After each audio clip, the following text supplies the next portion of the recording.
Coming up on today's episode of Airborne Unlimited, Mooney is back in business in Kerrville. Mexico plans to ramp up ramp checks. Hawker Hunter pilot acquitted of manslaughter in Shoreham Airshow accident.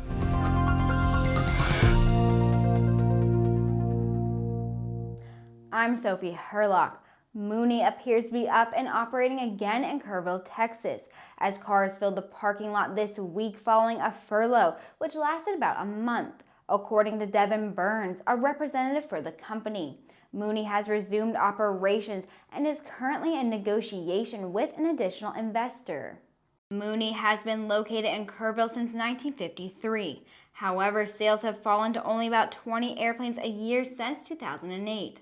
Additionally, there has been 11 owners and multiple bankruptcies in the company's history. In the meantime, Cub crafters of Yakima, Washington posted messages on Facebook inviting any recently laid off workers from the Mooney plant in Kerrville to think about joining their company, stating, "Even if we haven't listed a direct fit for your talent, skill, or discipline, we'd still like to have your resume." And while Cub Crafters builds a very different airplane than Mooney, they've sold about twice as many of the less expensive airplanes last year. We'll be right back with Around the Patch.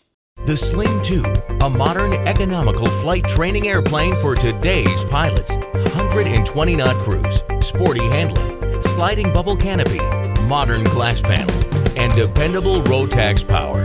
Available in LSA or kit versions.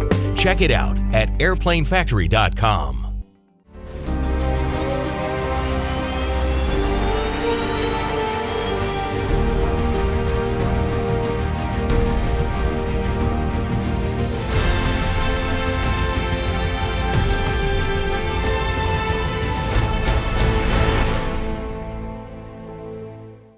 Welcome back. It's time for today's trip around the patch.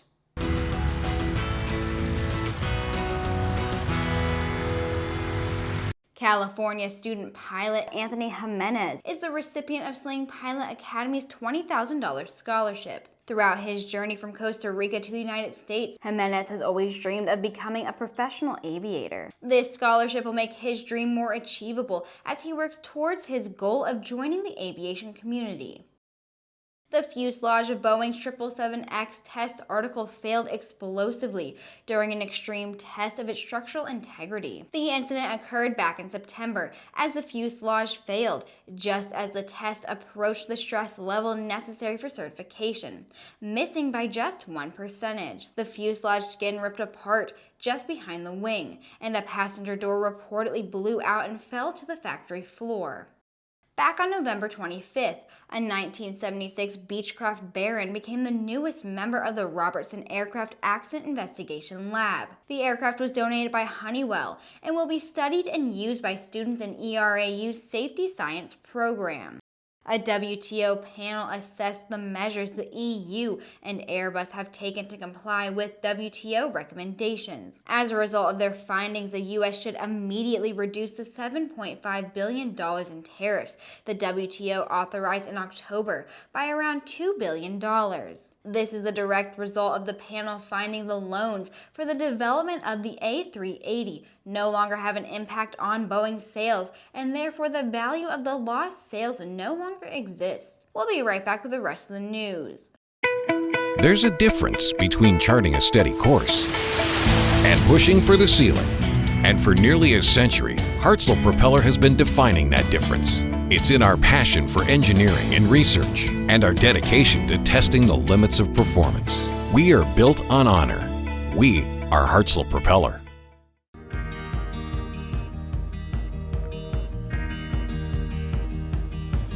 Today is a new dawn. With a new name. Un nuevo logotipo. A new factory. Und einen globalen Kundenfokus. We are Continental Aerospace Technologies, and we stand behind you.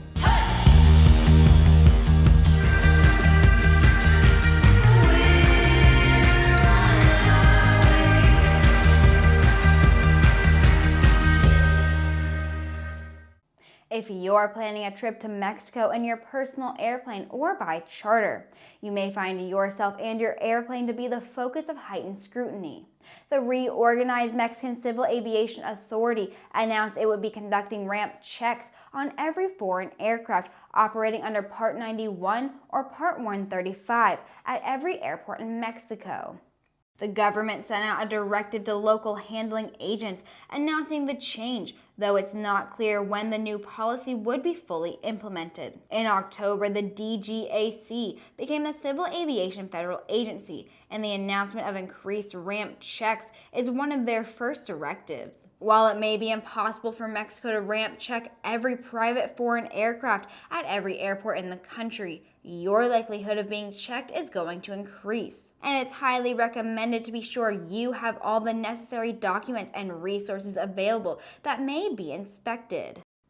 A former RAF pilot who was flying a Hawker Hunter aircraft during the 2015 Shoreham Airshow, which went down during a maneuver and crashed into a highway, has been acquitted by a jury on charges of manslaughter by gross negligence.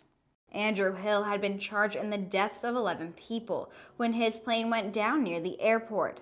Several others on the ground were injured, and Hill was also seriously injured, but survived when he was ejected from the airplane during the accident. Hill's attorney said the pilot suffered from cognitive impairment, possibly caused by hypoxia due to the high G-forces experienced during the maneuver. After the accident, Hill was placed in an induced coma and reported he had no memory of the 3 days that preceded the accident. Britain's AAIB determined the cause of the accident was pilot error and said the plane was too low when he began the loop. The accident led the CAA to make substantial changes in its rules governing air shows.